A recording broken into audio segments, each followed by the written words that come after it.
Programme बड़ी बात के साथ मैं हूं इज़हार सुमरो। आज हम बात करेंगे सिंध में महकमा तालीम की जानिब से नई तालीमी साल के हवाले से किए गए फ़ैसले और इसके अलावा अगले साल गर्मियों के मौसम में होने वाले वेकेशंस और दीगर अहम मामलात पे किए गए फ़ैसलों के बारे में।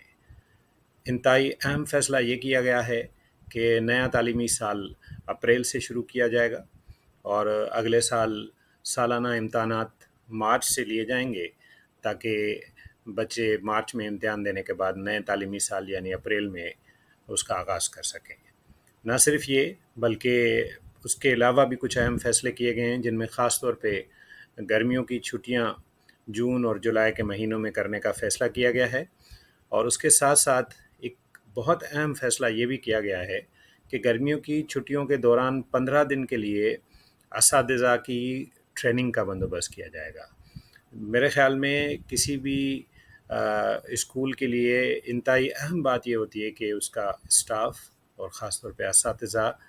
तरबियत याफ्ता हों ताकि वो क्लासरूम सिचुएशन को बेहतर तरीके से हैंडल कर सकें और बेहतर अंदाज में और जदीद अंदाज में तालीम दे सकें। तो मेरे ख़्याल ये खुशाइन फ़ैसला है। अप्रैल में सेशन शुरू करने के हवाले से जो फ़ैसला किया गया है, इसके पस मंज़र को अगर हम देखें तो कुछ साल पहले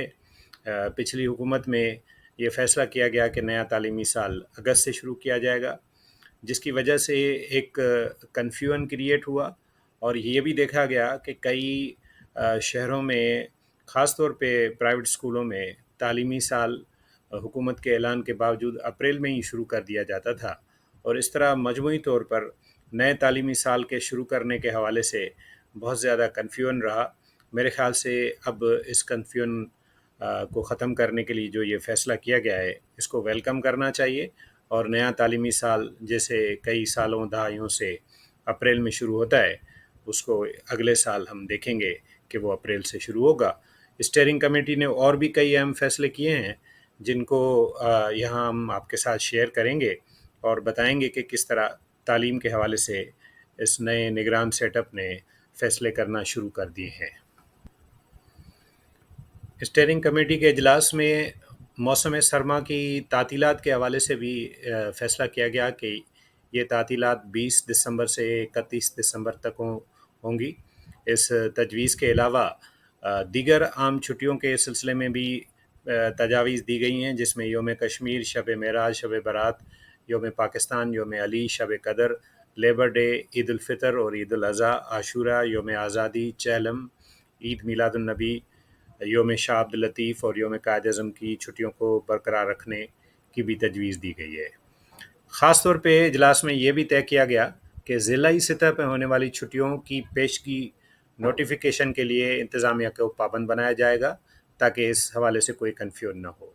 बच्चों के इम्तिहानात के सिलसिले में एक तरफ ये फ़ैसला किया गया कि 20 मार्च से 31 मार्च तक सालाना इम्तिहानात लिए जाएंगे अगले साल,